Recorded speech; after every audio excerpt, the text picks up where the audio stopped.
Hello and welcome to another gameplay review on the Virkayu gameplay channel, and in this one we have the rank 1 BEL'VETH E West, showing us how basically, even though she's a scaling champion, you don't really need to play into the late game. Man, I'll leave the match history link below, you can see and confirm all of this. I tried to find a game where it was a little bit more close, and we had some negativity early, which I managed to find, but most of the games are just your 20-minute, 25-minute stomps. And that basically tells me, listen, you understand fully the break-even point of your champion becoming 1v9, and 2, you use that lead like there's no tomorrow. And that's exactly what happens. Now, BEL'VETH is obviously still a bit contentious.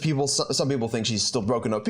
I still think she's definitely an S-tier jungler. I think most people would agree on that. And then high elo obviously is still extremely successful. Whether you're going your tank itemization with Frostfire, Sunfire plus Blade, or you're just going the best build, which is of course still Kraken Slayer first. So runes on your screen now, and this is something I've enjoyed and obviously said I would enjoy, which is Futures Market. I enjoy Futures Market on most of the junglers I play, actually, where the other secondary pages don't make a lot of sense. Now, with these late invades, which she likes to do, you are open to getting counter-warded, and there you go. That's why backing and scannering is the best form of safety. And, you know, in the other game I almost went with, unfortunately, bot lane kind of took off too much, so I didn't want to just ride the bot lane, better bot lane wins. But same kind of thing. Doesn't fall clear in a way that, you know, allows the enemy jungler to execute their game plan. Really says, look, yeah, I'm a full clearing jungler, but I'm going to offset that kind of notion by doing things you don't expect, which then compromises the enemy jungler's game plan. So if you're a gank and all of a sudden a BEL'VETH is ganking and doing random things, then obviously you're going to have to react to that, right? And one of those things, as we would have seen in the videos I've been releasing lately, is, you know, enemy junglers kind of looking at 3 camp variants where you can kind of use that to make map pressure first. So let's see how we go. We obviously saw the monkey do this, and we were seen doing this. Now don't forget, I'm having a boot camp with Gosu Academy. I'll leave all the details at the end of the video. You can just click and have a look. Basically, all the topics will be covered. You'll see on screen now. Doing that with Coach Kaibit as well as Gosu Academy. End of August, first week of September. Do it. Sign up, and I'll see you there. But in the meantime, Wukong getting pinged out, going here. Now see, this for me, I know you guys don't always like it when I rewind, but come on. I am so annoyed at seeing high elo junglers not understand where the vision line ends.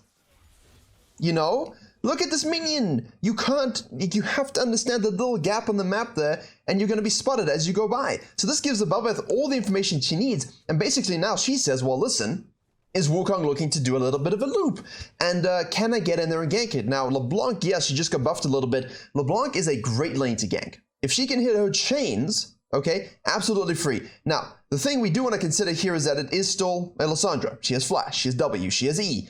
The LeBlanc is a little bit low. Do we want to hang around for this gank? Do we win 2v2 should the Wukong show up? Probably not. So in that situation, I probably would have looked to do red Raptors and then glide into the mid lane. And then, of course, if nothing happens, you can fall on down to the scuttle. So this, a little bit out of order, obviously, but still good, proactive looking for plays. And in the video I didn't go with, the BEL'VETH did a 3-camp red side into a top lane dive. See, now the Lissandra goes over aggressive. Obviously, the wave was in a good position to do so. The LeBlanc does get caught out by the Wukong here. I was going to say the Lissandra got caught out. And now we can go fisting and fighting. Obviously, TP on both sides. And this is something that's most important here, okay?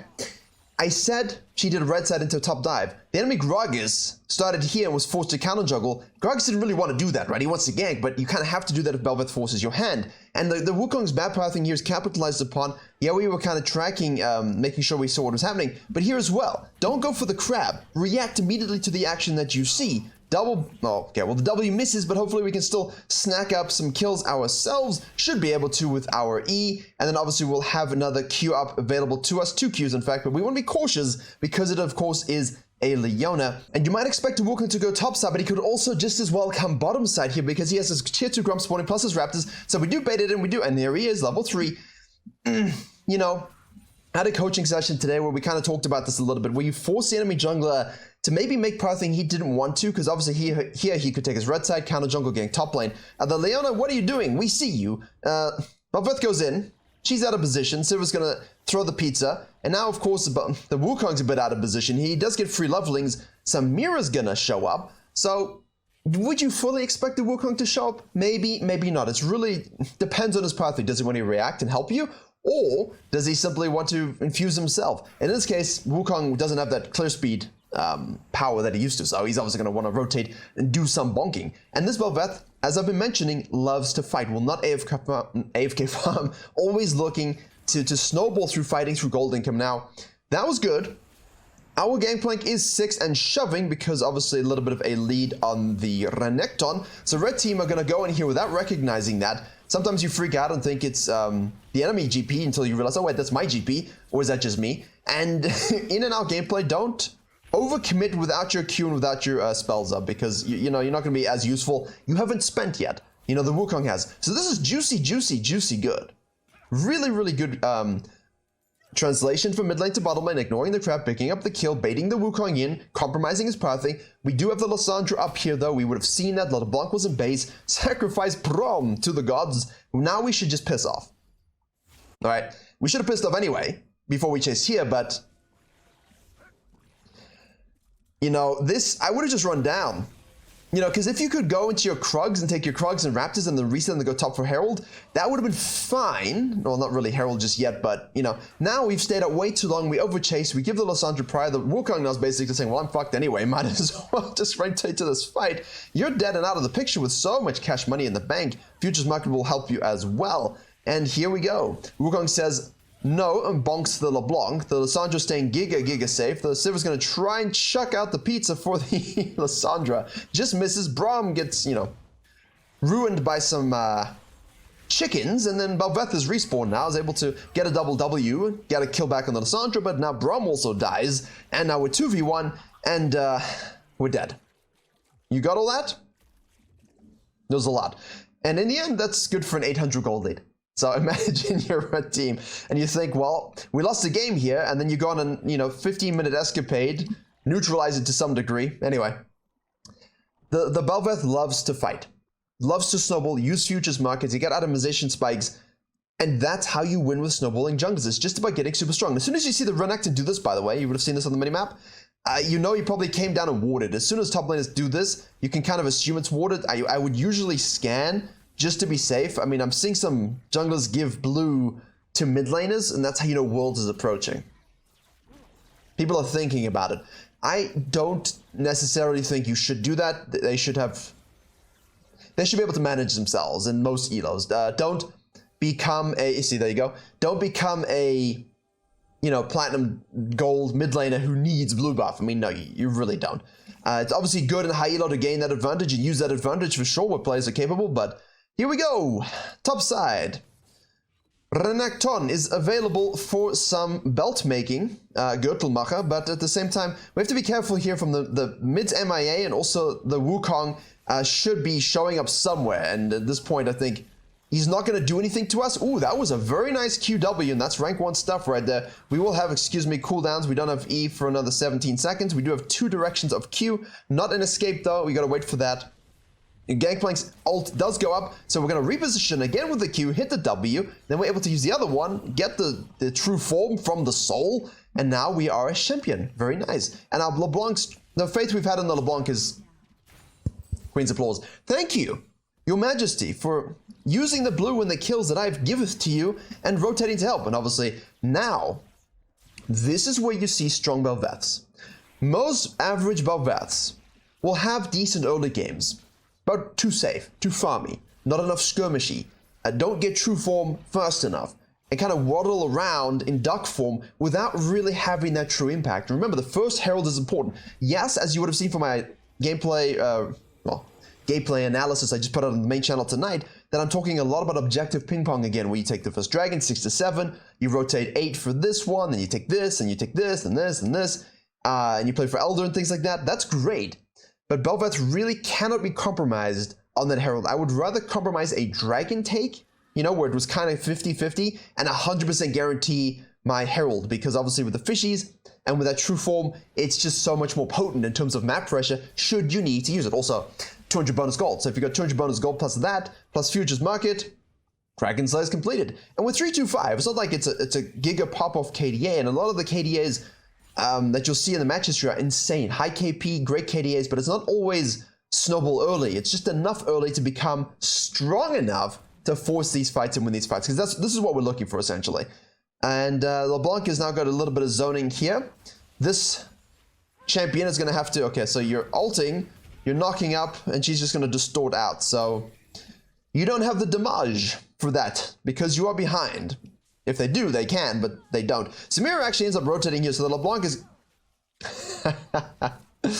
Yes. Faith rewarded. People talk about this a lot as in Loela, like, hey, you know, this is the LeBlanc that we all like to watch. Now, you could just go here and do the dragon. I feel like that's a potential play, but obviously because you saw them here, right? That's a potential play, but because you don't exactly know what the Samira is, and obviously the Wukong plus Leona's bot lane, you could, but at the same time, it's still a bit more it's a bit more of a high variance play, and you're making a lot of them in this game. You know, a lot of the games that are looked at as high variance plays, but that's because we're snowballing champions. You get a couple bone tooth stacks, you get a few atomization and lavender stacks above BEL'VETH, you stack some dark seal. That's great. You know, if you can reach atomization before anyone else, doesn't really matter if your KDA doesn't look so good, as long as your gold and experience are ahead. Now we can win fights. So keep that in mind. We do lose this, obviously, and now we're going to go for some counter jungling. But at the same time, we're going to see, okay, look, we haven't really tracked the Wukong too much. He's been bottom lane a long time. We thought it was up. It's not. Gangplank does good work. Now we have True Form, plus W, plus Herald. Let's try and get that. We're going to be losing it very soon as well, so we want to go for the wall with the Q. Saki. Ult herself. She'll just try and E out, so good chains. There we go. Q for reposition. Don't take that soul. Coral. Way too many times people do that. We want to reposition with our W. Now we can go back in. We've got 2 more Qs in the upward direction. We're going to hit that one. The W knowledge is really...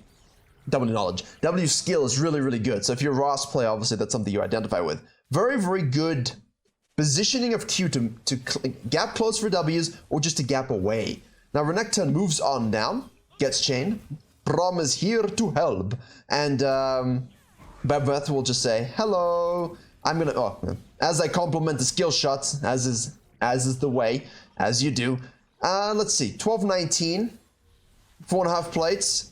Again, look at this. Don't run away. I mean, you're BEL'VETH. It's like those things where I see like a Ross just run away, and he's Ross to like 4 minutes, and the dude runs away from a level 9 fight. It's like, come on.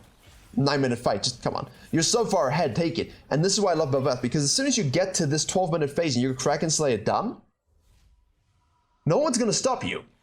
Now, when you have this league, because what do we have now? 6-7 gold? You can have a 6-7 to 6-9 gold, and obviously you got futures market. Really disgusting the level of power you have. And yeah, they nerfed that E lifesteal ratio from 20 to 28 just to 28 flat, but it's still enough. Here, I don't like this. I don't like that we missed this. You see, this is for me what I was kind of pointing out. RNG crab here. We know this is up. We can fall back to the side. We're defending our Raptors. I'm happy to exchange Raptors, to be honest with you, for this plus returning for this to use the Herald. I don't like that we kind of ditched down and used it so wastefully. Definitely something I would have forced a bit more by hanging around mid lane with more intention of, you know, fighting, killing, and using. And of course, with the fish, it really does help. That's something that I feel like we just completely missed. RNG crab, valuable as a Krug camp. This, he can take this, I'll take this, and I'll just use the Herald. Don't keep leaving mid lane, you know. Now in this case, obviously, we've used the Herald. There's camps on the top side, and our True Form obviously starts to expire soon. Whole team is fighting and fisting. If you feel like you could rotate to a help, please do, because obviously True Form extension. But if you feel like they've either got it or they've just lost it, let the coins fall where they may, specifically when you've got this much gold. A lot of gold. You don't fight too much when you've got low gold spent. Well, high gold in your pocket, as it were. Yep, baby tiredness is strong, I can tell you that much. But yeah, keep track of this. RNG crabs, kind of jungling here, and intentionally stick around to use this for plates if you're not going to use it somewhere else. And if you see 3 people here and you really feel like this is a 5-plate Giga push with fishies for tier 2, that you can kind of drag them, then you can do that as well. But pay attention to that Herald usage, pay attention to sticking around for long fights. Right, Blade of the Rune King is next, but we are looking straight up for Soul Extension. So we're going to go on here, True Form Extension. Dashy, but we dashed with her so that we can try and get our E-proc, but it's still Samira with a shield bow. You know, you do get lavender stacks from cannons. You know, it is justified that you secure those. Don't do it in a toxic way, though. I'm not all for like just stealing whole waves and compromising your laners. You know, don't do that. Here we go. 3 people mid lane again. LeBlanc is now splitting. GP is now splitting. This Herald is up for a bounty. Do we really need anyone in a 1-3-1 to join us? Not really, but LeBlanc is doing it perfectly. Here we go. GP ult. TP. We don't have enough life still to sustain that. LeBlanc was rotating down. GP did TP in as well, so there should be some cleanup here. But this is effectively... I'll cover it in a second. I'm just watching. We're just observing at this stage. Beautifully done by the GP and the LeBlanc. You see the pressure. The pressure that the BEL'VETH absorbs is allowing her laners to just do their thing. And in the end, she will have the most damage per fight. She will have the highest KP. But if you have a 1-3-1 where this person pushes and this person pushes, and you're a really fed BEL'VETH, you can typically withstand a 3 to 4 man engage on you, even if your teammates are not really as fed. And LeBlanc did a great job pushing, forcing rotation, then collapsing is exactly what you want to do. Now, if you're the BEL'VETH in that situation, same thing, okay? Exactly the same thing. Look to push with your fishies, create pressure, and then rotate down to those fights. Win them, shove them, secure them. That's what we want. So, do we choose Dragon or do we choose Herald? I think that's pretty much a standard answer for most BEL'VETH players, I think. Yeah. Meantime, look at this. As I said, if this looks doomed, scuffed, useless, overpushed, it's on them, nothing I can do, focus your objective, man. Focus your objective, take it, and now we can rotate. Because if you are strong and you keep farming to the level that's necessary for you to carry, it's fine. But it's insane, right? 8-6 to 8-1. The Wukong's done a solid job rotating to fights. Yeah, careful, this is predictable. Flash in for the W, use the E, pick up the soul, true damage, and some healings. Keep chasing down. One more order won't do it, but now Wukong is going to be caught out because obviously we have poke autos, and also the GP is pretty strong at this point. That's the moment I want any BEL'VETH player to watch again. Did you see the lack of hesitation? Kraken plus Blade plus Boots equals I'm gonna flash in and you will die. And even if it's like 3 people, doesn't matter. You can have tenacity, you can have alacrity. It doesn't really matter which one you choose to pick depending on team comp. Obviously, tenacity against this comp I think is very, very valuable. Obviously, the knock-up from Wukong is not affected by it, but they've got so much damn CC everywhere else. It's really, really useful. And now again, another coral to absorb. Like should. So you see here, no hesitation. I'm fed. I'm going to Q reposition flash W, and you're dead, right? And you're absolutely dead. Too many times I've coached BEL'VETHs who just don't recognize their power. You kind of go off and thinking, I need lavender stacks. It's an honest, oh, sorry, wrong side. I need lavender stacks. It's an honest job. I need to get 100 before I can play the game. I mean, she's at 72 and has now 10,000 gold, which is basically just a little bit less than top lane GP, which should tell you something, you know? Does anyone remember Klepto? That was a disease rune. Klepto GP or Kale? Never again plays right. Never. First Strike's already had some issues, but never again. Anyway, obviously, as we're looking to close this game out, make sure you take your quadrants on your way to invade their quadrants. You see a fight, you say, cool, fighting, that's exactly what I want to do. Hey, you stunned me, didn't notice, didn't ask. I'm going to kill you, become true form extension, and heal true damage if you attack me. GP ult repositions their team. We probably chased a little bit too far for the Renekton. We get knocked up by the Wukong. Doesn't really matter, we have so much life still. We're going to eat sucky, priority on the lower target. Renekton says, I don't want to be made a belt again, and runs away. And this is it. Q of the wall. Oh, again, max range. Renekton. Max range QW. Second nature. That's what we expect. Here you can go straight to the crab and straight to the bottom lane for a bit of pushies if you think you don't need to base. Like, if you really don't need to base and there's no objective and everyone's dead, I can see you guys pushing this. But because obviously there's a lot alive and your team's resetting, don't push now because you'll be collapsed upon and killed. And that's obviously not what we want. So, if the map presents itself an opportunity for you to push this really hard, please do so. Otherwise, reset, begin your DD, and then LeBlanc takes your blue straight into the jungle. No one can deal with you. No one can deal with you. We do have Herald as well, right? So that's the whole point of the bottom lane push. But if your whole team is resetting or dead and not in a position to help, 5v1, you probably die. Could you survive? Could you do something? Maybe, but you still die. Wukong here in this situation, people are going to ask, what could he have done? A lot of his kills and cleanups were just... A lot of his kills and sprees were just cleanups, And also, why? You know they're probably in there, just don't go. Look for other plays to be made. If you face check and die, you lose Baron, you lose the game from this. It's not like it was completely out of touch. It was pretty damn difficult to win this game, but you might have had an opportunity if you're a little bit more patient, because your team fight and your CC is so strong. If you stuck together in a bit of a death ball, might have worked. Now again, not the best use of the Herald activation, but obviously we can see it's going to go top lane here and catch it. I'm much more a use the Herald and the fishies for giga map pressure. I think in low elo, you're going to need to do that a bit more. Yes, you can rotate to these fights and kill everyone. That's obviously what we want to do. It's what I've been saying. But you understand that your teammates are not going to be as capable as some of the champions and players you see in these games.